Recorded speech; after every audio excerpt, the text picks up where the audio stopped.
Market വ്യൂവിലേക്ക് സ്വാഗതം. ആദ്യം business headlines.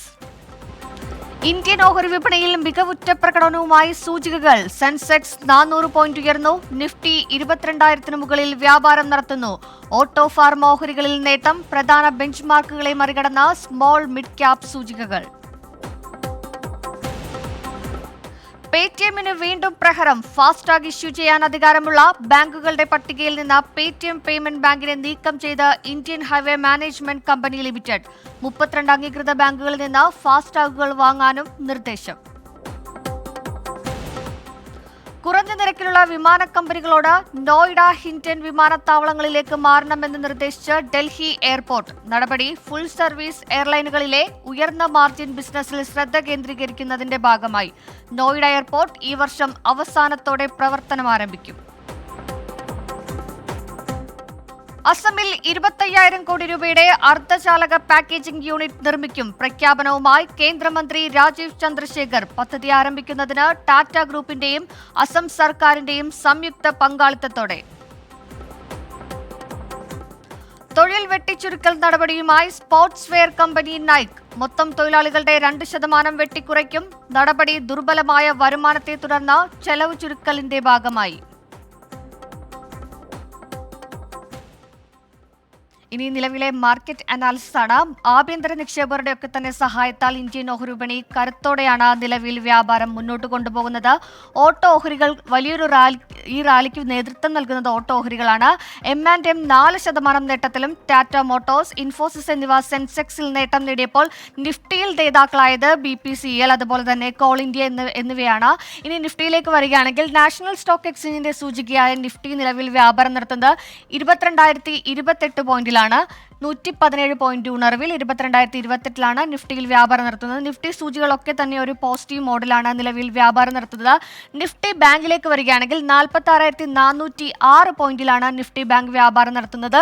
അവിടെ ഒരു 188 പോയിന്റിന്റെ ഉണർവാണ് ഉള്ളത്. ഇനി നിഫ്റ്റി ഫിനാൻഷ്യൽ സർവീസ് ആണെങ്കിൽ 29 പോയിന്റ് ഉണർവിൽ 20,445 പോയിന്റിലാണ് വ്യാപാരം നടക്കുന്നത്.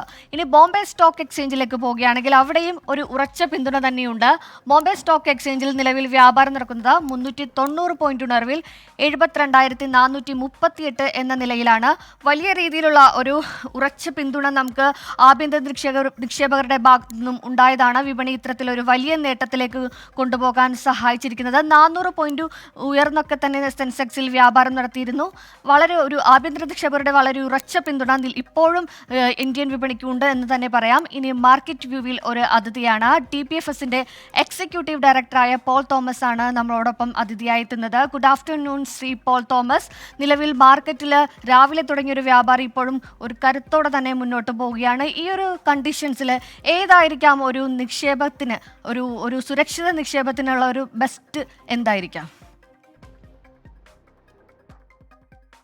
മാർക്കറ്റിൽ ഇന്ന് 22,000 അടുത്താണ് മാർക്കറ്റ് ഓപ്പൺ ചെയ്ത്, ഏകദേശം 100 പോയിന്റ് മുകളിലായിട്ട്. എന്നാൽ കാര്യമായിട്ട് ഒരു സെല്ലിങ് വന്നില്ല. ഇന്നത്തെ ലോ എടുത്തു കഴിഞ്ഞാൽ 21,968, ഇന്നത്തെ ഹൈ എടുത്തു കഴിഞ്ഞാൽ 22,068. അതായത് 100 പോയിന്റിനുള്ളിലുള്ള ഒരു റേഞ്ച് ബൗണ്ട് ആയിട്ടുള്ള ഒരു മൂവ്മെന്റ് ആണ് ഇന്ന് ഉണ്ടായിരിക്കുന്നത്.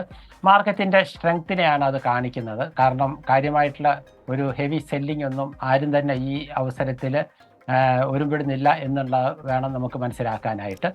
മാർക്കറ്റ് പോസിറ്റീവായിട്ട് തന്നെ ഇന്ന് ക്ലോസ് ചെയ്യാനാണ് സാധ്യത. ഇൻവെസ്റ്റ്മെൻറ്റിൻ്റെ ആംഗിളിൽ നോക്കിക്കഴിഞ്ഞാൽ ഇപ്പോഴും ഒരുപാട് ഗ്രൂപ്പ് ഷെയറുകളിൽ ഒരുപാട് ഷെയറുകൾ ഇപ്പോഴും ഇൻവെസ്റ്റ് ചെയ്യാൻ പറ്റിയ പോലെ ഉള്ള ഷെയറുകൾ ഉണ്ട്. അതിൻ്റെ ഫണ്ടമെൻ്റൽസും അതുപോലെ ടെക്നിക്കൽസും അനലൈസ് ചെയ്ത് കഴിഞ്ഞാൽ നമുക്ക് മനസ്സിലാക്കാൻ സാധിക്കും. അത്തരത്തിലുള്ള ഒരു ഇൻവെസ്റ്റ്മെൻറ്റ് സ്ട്രാറ്റജി എടുത്തു കഴിഞ്ഞാൽ ഇപ്പോഴാണെങ്കിൽ പോലും നല്ലൊരു ലാഭം ഇക്വിറ്റിയിൽ നിന്ന് നമുക്ക് ഉണ്ടാക്കാൻ സാധിക്കും. നന്ദി ശ്രീ പോൾ തോമസ് ആണ് മാർക്കറ്റ് വ്യൂവിൽ അതിഥിയായി എത്തിയത്. 2 ദിവസത്തെ മാർക്കറ്റ് അവധിക്ക് മുന്നോടിയുള്ള അവസാന ദിവസമാണെന്ന്. സൂചികൾ റെക്കോർഡ് ഉയരം കീഴടക്കുമോ, എന്തൊക്കെയാവും മാർക്കറ്റിനെ പിന്തുണയ്ക്കുക എന്നൊക്കെ നമുക്ക് വരും മണിക്കൂറുകളിൽ അറിയാം. മാർക്കറ്റ് വ്യൂവിന്റെ ഇപ്പോഴത്തെ എപ്പിസോഡ് ഇവിടെ പൂർണ്ണമാകുന്നു. ഇനി ബാക്ക് ടു ഹാഷ്മി.